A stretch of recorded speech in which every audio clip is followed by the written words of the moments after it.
Bonjour à tous et bienvenue sur la chaîne Pot-au-Feu.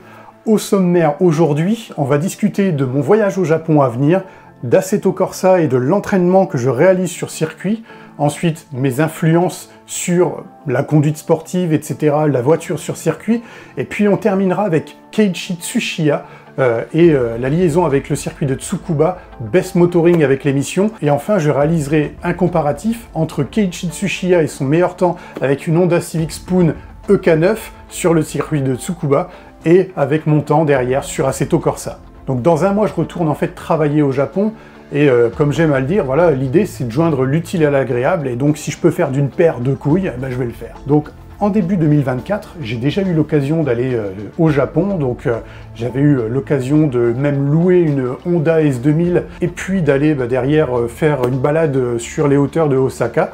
Maintenant que vous connaissez un peu la chaîne, je pense que vous avez compris ce que j'aime, c'est avant tout la conduite, que ça soit en 4 roues ou en 2 roues, même si j'ai pas encore eu l'occasion de partager de vidéos de moto pour le moment. Je roule, ça m'arrive. Et puis voilà, peu importe le volant ou le guidon, hein, encore une fois pour moi c'est pas forcément une question de moyens, c'est plus une question d'envie. Tout ça pour vous dire que j'ai une petite frustration puisque je suis de la génération 86, j'ai grandi avec les mangas, et puis derrière, l'amour de la conduite pour moi a démarré au plus jeune âge. J'ai été piqué par la marque Honda. Je vous laisse évidemment deviner pourquoi, avec ce que vous voyez derrière, avec la petite Honda QR. Hein. D'ailleurs, c'est une passion qui m'a été transmise par la famille, mes grands-mères et surtout mon père qui était passionné par la moto.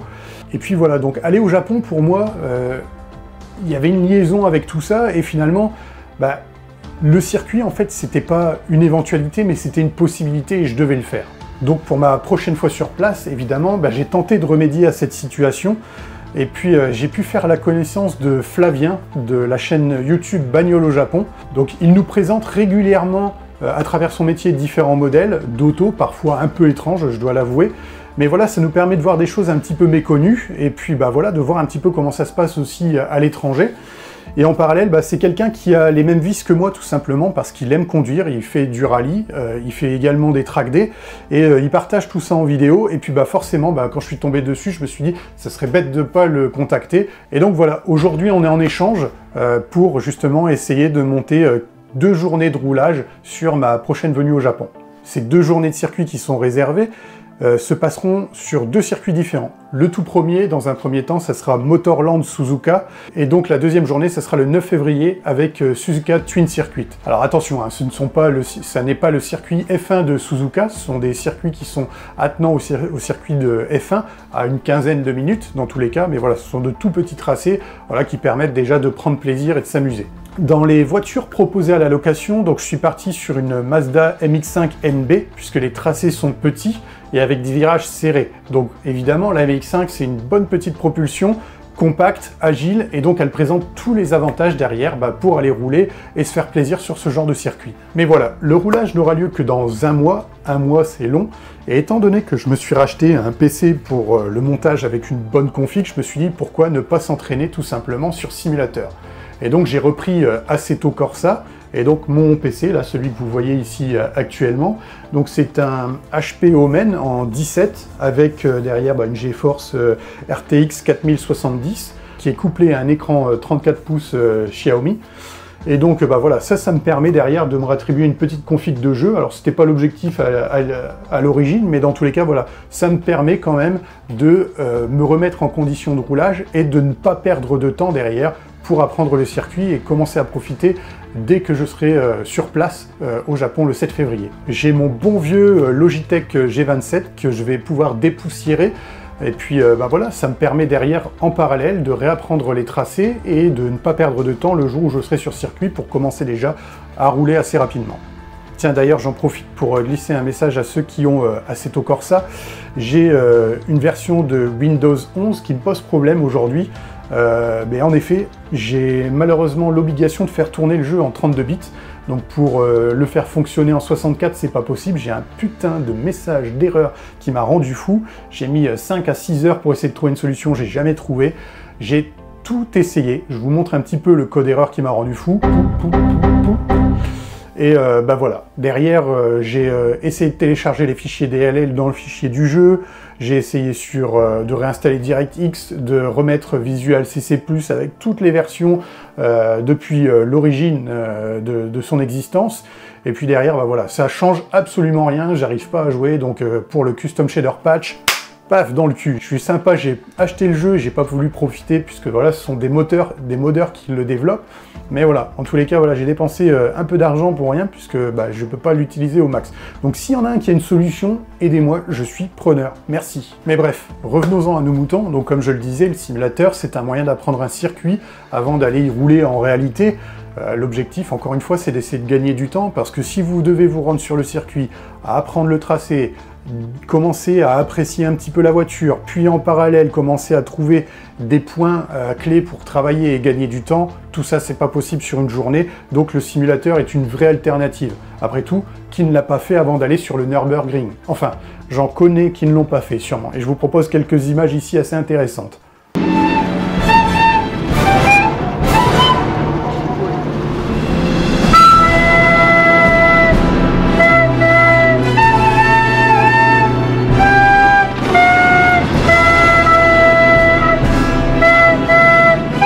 Donc voilà, de mon côté, moi j'ai poncé un peu le circuit de Motorland, puisque Suzuka Twin Drift n'est pas forcément accessible. Donc bah voilà, j'ai commencé à faire des temps décents, et puis maintenant vous vous dites, mais de quoi il va nous parler?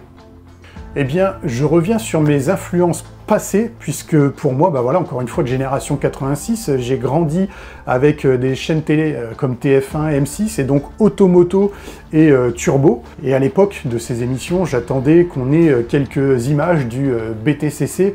Je ne sais pas si vous vous rappelez de ces fameuses autos, la Laguna et la 406, avec des moteurs atmosphériques qui hurlaient, et puis des mecs qui bataillaient sévère, hein, ça se tamponnait assez sévère dans ce championnat. Et puis voilà, ça faisait quelque chose d'assez couillu, c'est vraiment ce que j'aimais dans la course, moteur atmosphérique, de la baston, et puis beaucoup de show en fait finalement. Prenez 30 personnes instables mentalement à qui on ne pourrait pas fournir un permis routier pour des raisons évidentes de sécurité, et vous obtenez ce cocktail explosif vous offrant un show mémorable. Rapidité, baston, accident, rebaston dans les stands, comme si depuis tout ce qui était couillu avait disparu au profit d'une génération de castrats ascendant tulipe. J'ai l'impression de parler comme un vieux, mais vraiment, il y a des choses qui manquent à la société d'aujourd'hui. La voix de ce commentateur, Murray Walker, me replonge à l'époque de Toka Touring Car sur PlayStation, première du nom. Ouais, nous on est des vrais, tout au pavé numérique.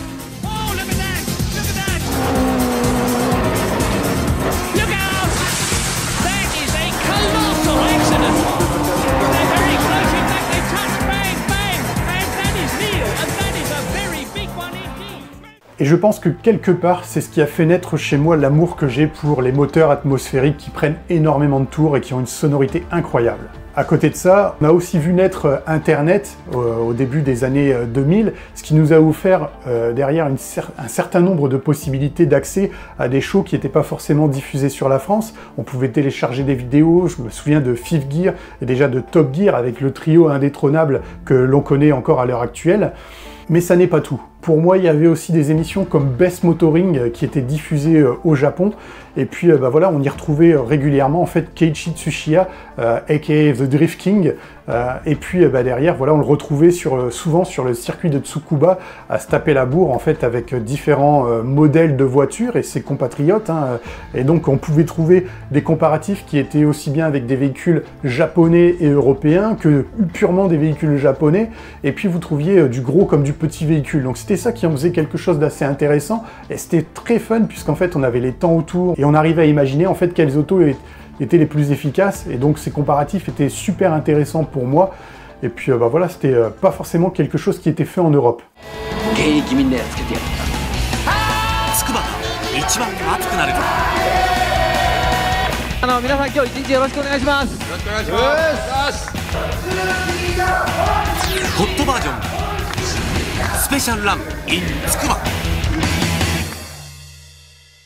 新たちのスタートは圧巻。まるでワープしたかのように1コーナーに飛び込む。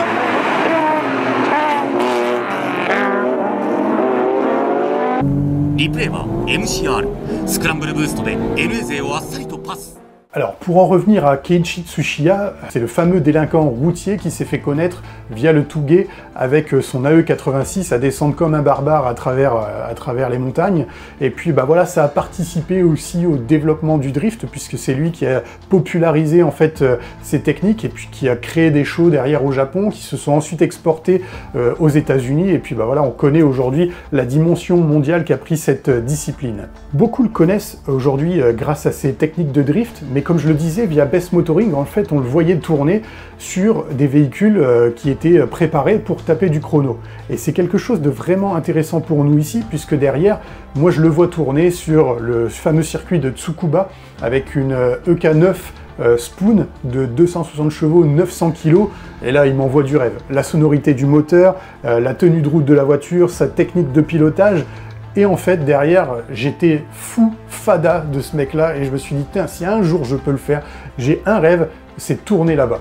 Alors, évidemment, je n'en avais pas qu'un, puisque je voulais tourner au Nürburgring, et donc ça, c'est une case que j'ai pu cocher, mais maintenant, il me reste encore Tsukuba à réaliser.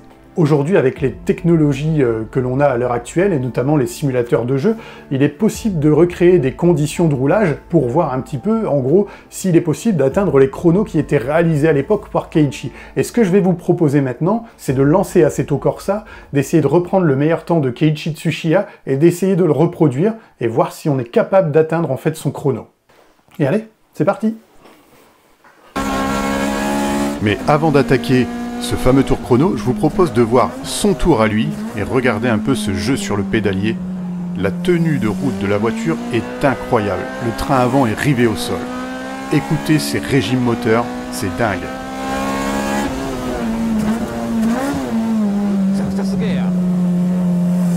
D'ailleurs, vous l'entendez dire, c'est incroyable par rapport à la tenue de route et sûrement l'esprit de cette voiture.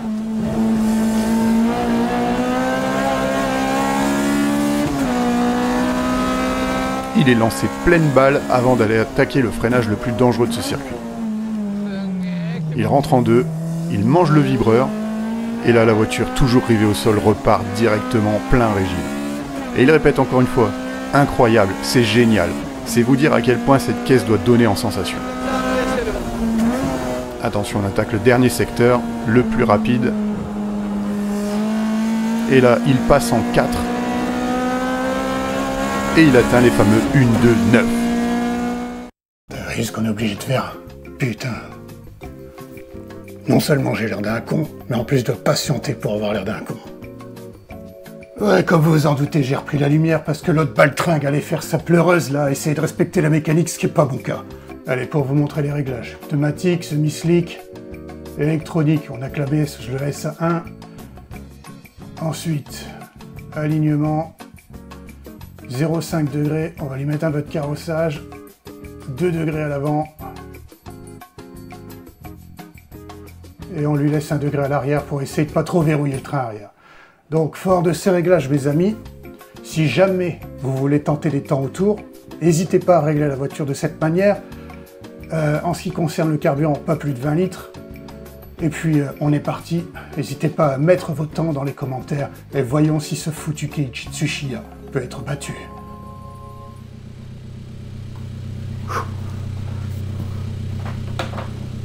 Allez Bobby.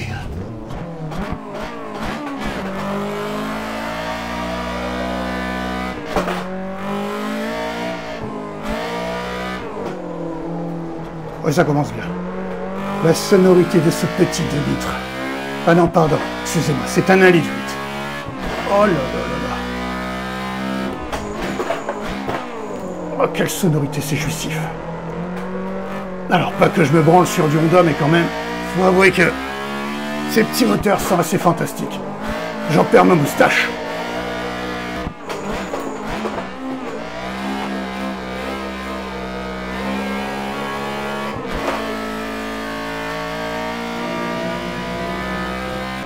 Bon, disons que c'est encore l'échauffement, hein, parce que là, franchement, c'est pas terrible. Je transpire de la moustache et j'ai le buée dans les lunettes.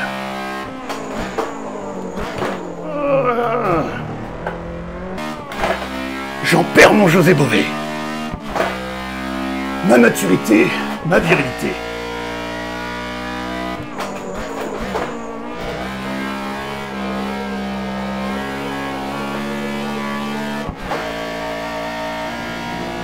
Allez, les affaires commencent maintenant. C'est un peu tôt. Tu fais de la merde, Bobby. Fais de la merde.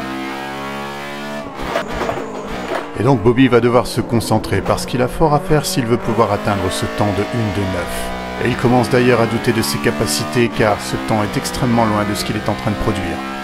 Il va devoir se concentrer. Il se permettra même un refuel en grillant son joker. Et c'est ainsi que Bobby se lance dans son tour chrono.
Écoutez mes aïeux, je ne sais pas avec quoi il roule dans sa putain de spoon, mais à mon avis, c'est du kérosène relevé au saké. Parce que là, franchement, impossible de passer sous ligne 4.7. Et à la rigueur, même si je mettais un peu plus de carrossage, je pense que derrière, j'arriverai à avoir un petit peu plus de vitesse de passage en courbe. Mais je garantis pas de passer sous ligne 4 dans tous les cas. Essayez avec ces réglages et dites-moi à peu près ce que vous obtenez comme temps. Ça serait intéressant de pouvoir comparer. En attendant, Keiichi, il reste Keiichi. Il n'a pas la couronne du King pour rien. C'est impressionnant, une 2.9 ici. Bon, je doute qu'on ait les mêmes performances dans le jeu et la même adhérence. Excusez-moi, ma virilité qui se barre. Quoi qu'il en soit, voilà. Dites-moi si je suis nul ou si vous êtes meilleur. Ça m'intéresse de connaître vos temps. Et pour moi, il est temps de rendre la lumière à l'autre lopette. Voilà, après avoir repris forme humaine et avoir laissé partir Bobby, écoutez, je pense qu'il est temps de vous abandonner. Si vous tentez de reproduire ce chrono, surtout n'hésitez pas à partager votre temps dans les commentaires. Ça m'intéresse de savoir avec les mêmes réglages le temps que vous êtes capable de tenir. Moi, je suis encore un peu jeune sur Assetto Corsa, j'ai 2 semaines d'expérience, donc évidemment, on peut largement faire mieux. Mais cela dit, voilà, ça m'intéresse parce que vous devenez des challenges en partageant vos temps. Donc si vous le faites, n'hésitez pas encore une fois à partager en commentaire. N'oubliez pas, il y a des projets en cours, des projets à venir et donc des vidéos à sortir. Donc pour le début de l'année, je travaille en partenariat avec Nico de l'atelier Mécanico sur la C2, donc pour l'amélioration moteur, avant reprogrammation pour pouvoir aller rouler sur le Nürburgring, donc à partir du mois de mai 2025. En parallèle, donc vous avez vu la fameuse vidéo sur la Dacia Logan que j'ai pu acheter.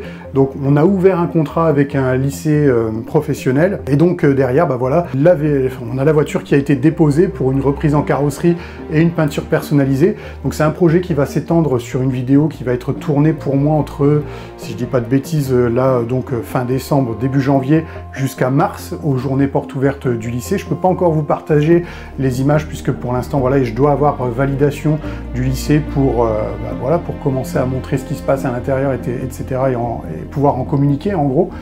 Et puis voilà, il y aura aussi le voyage au Japon à venir. Donc le voyage au Japon, c'est pour fin janvier, début février. Donc c'est les 15 premiers jours du mois de février, avec les deux fameuses journées de circuit qui sont prévues avec Flavien.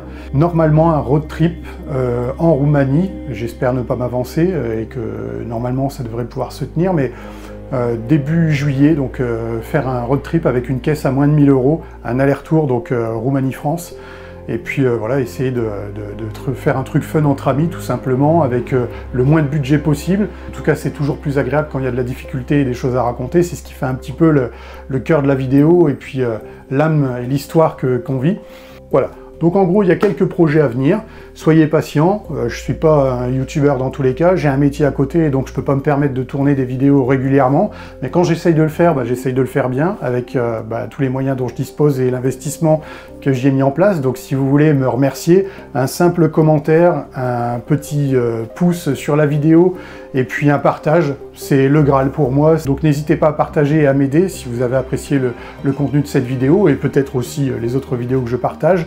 Je continue à évoluer sur la vidéo, j'essaye d'investir toujours un peu plus sur des matériels, et puis voilà, il y a du bon à venir sur 2025. Donc comme j'aime à le dire, stay tuned, et je vous dis à bientôt, et au point où nous en sommes, bonne année messieurs, dames, et que l'année 2025 vous réserve les meilleures surprises.